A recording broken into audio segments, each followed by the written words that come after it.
So I'm here at the Mennonite Central Committee's repurposed center in Elmira, and as I was driving here, I got this sort of fun idea in my head about how I could possibly build some community with my classmates. So Pineapple Flags is a brainchild out of a class I'm taking, or a certificate program, social media marketing, and I wanted to try, we're in the final stretch, there's about 25 of us, we're all tired. We've all got a million other things that we're also doing with our lives, and I thought that it might be a really good opportunity to try and reach out and just have a little bit of fun and build a little bit of community. So what I'm going to do is I've set a budget of $5. So everything's sold by the pound here. So I think that $5, we should be able to get some good stuff there. And I'm going to go in and I'm going to try and find some items that I think are relevant to different brands. I have a few in mind, like the brands that are in the program. So I have a few people in mind. So Sapphic Nerd this week did, I don't know if I'm saying that right, but for the sake of this video, you're a Sapphic Nerd now. But she did a video about her process coming out, and it was super emotionally charged, and so I want to find something that's just sort of a thumbs up, like you're supported here, and I'm sorry that your experience was like that. Robin Books, I got her on my list because there's always good books at thrift stores, and so I'm going to try and find the weirdest book I can to give to her. Dime Piece Tribe, I've got her on my list. Successful Succulents, Post-Sec Parent, there's got to be something in there that's university related, maybe an old felt flag or something like that. And then beyond that, I also have 20-something dilemmas. Now I know 20-something dilemmas is moving soon, and so I'm going to try and find the most ridiculous housewarming gift ever, and the best housewarming gift ever. And hopefully I can find some good stuff and we can have some laughs. And so wish me luck. See you soon.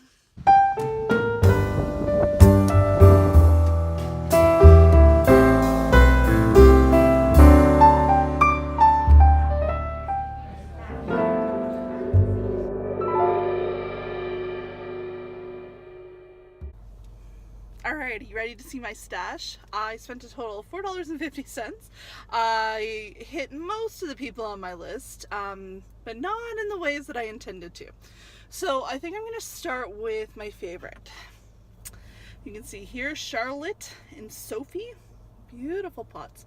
Now, Successful Succulents wasn't on my list in the beginning, because I didn't think I didn't think I'd find anything, but the thing about Successful Succulents is she actually names her plants.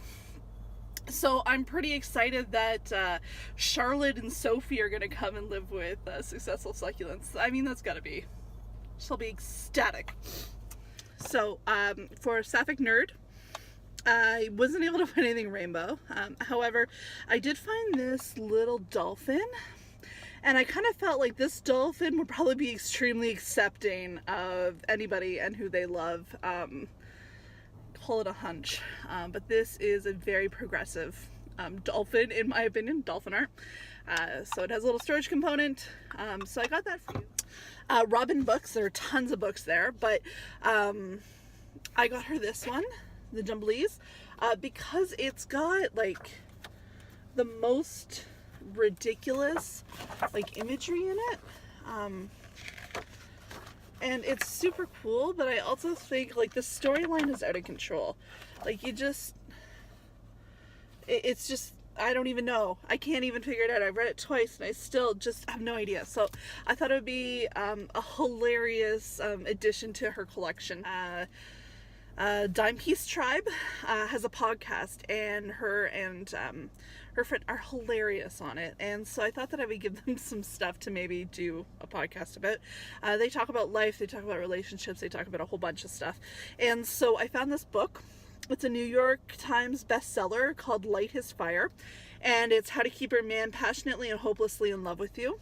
I'm just gonna go out on a hunch and say that this is gonna be some good ammo.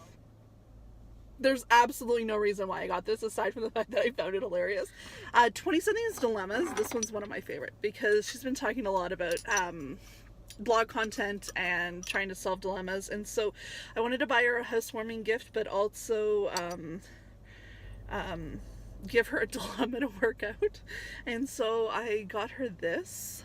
So it's a lovely ceramic lady, and she is walking her two poodles. So the dilemma, in my opinion, is what to do with misguided gifts, especially since every time I come and visit, I am going to expect to see this front and center on display. So clearly it's a miss. And lastly, so I wanted to find something for post-sec parent with a university theme, but I got something even better and more funny, and I love it. So welcome to the 1970s version of Careers. It's a fun little board game that takes you through exploring different careers. You could go into the sports, you could do big business, politics, or ecology. One of the things I loved about this was that it was boasting, and it boasts on the back that it's up to date, given the 1970s job market, because it now includes ecology. So, when we're all in panic trying to figure out what we're going to do with our lives. Anyways, yes, cheers to community, cheers to supporting a good cause, and yeah, like I said, buy the pound. It's awesome. It's in Elmira. Check it out.